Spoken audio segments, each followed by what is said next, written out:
Community emergency response team members from across the region received a 9 a.m. message this past Saturday, alerting them to a weather event that had taken place in Niagara-on-the-Lake.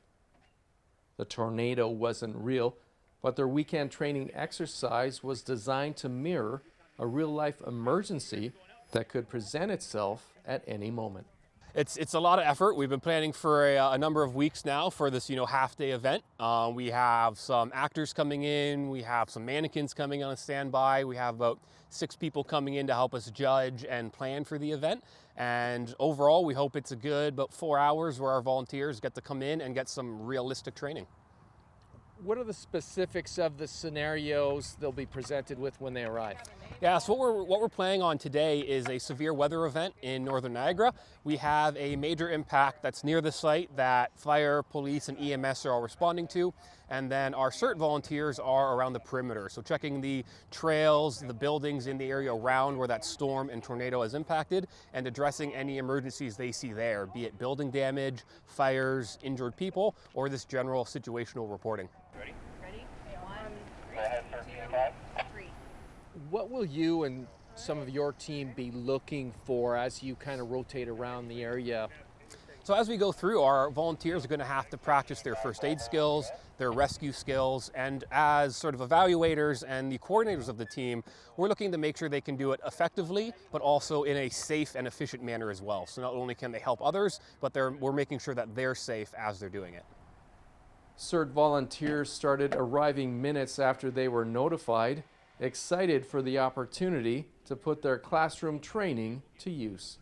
So emergency preparedness, search and rescue, public education, and with all of this, like making sure we know how to triage. So if there's a major emergency in the triage, we see whoever's more critical, less critical, and we go through the whole survey area just like that.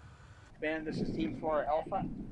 The classroom training has been good. We've had different experts come in on different fields. We had the Fort Erie Fire Chief in. He did fire suppression training, and Grant has done a lot of the other stuff. He's well versed on the first aid aspect of it. The classroom is good, and then you have to put that into practice here in the field. Finding an accident victim that would speak to us was no small task, but our perseverance paid off. I slipped and I fell, and I have an abrasion on my arm and my wrist I snapped. Wow. So That's a rough morning. yeah, it was a very rough morning. How do you think the CERT volunteers handled you and your situation? I think they handled it really well. Yeah, they were very calm. They asked all the right questions. They lifted me up and carried me. They fixed me up, put the splinters on and all that. So they did a really good job.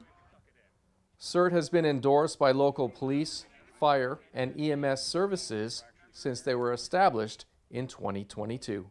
Absolutely, and that's how we view CERT. Is they're not a replacement for any service. They're there to take away some of those support or perimeter roles to allow our professional services to really focus on their dedicated tasks. We've had great support. As an example, EMS has given us some mannequins used for this training. Fort Erie Fire Department comes in and provides fire suppression and hazmat training for our volunteers. So there's been really great support and really great linkages with the local first responders. And to secure the team by 50 meters.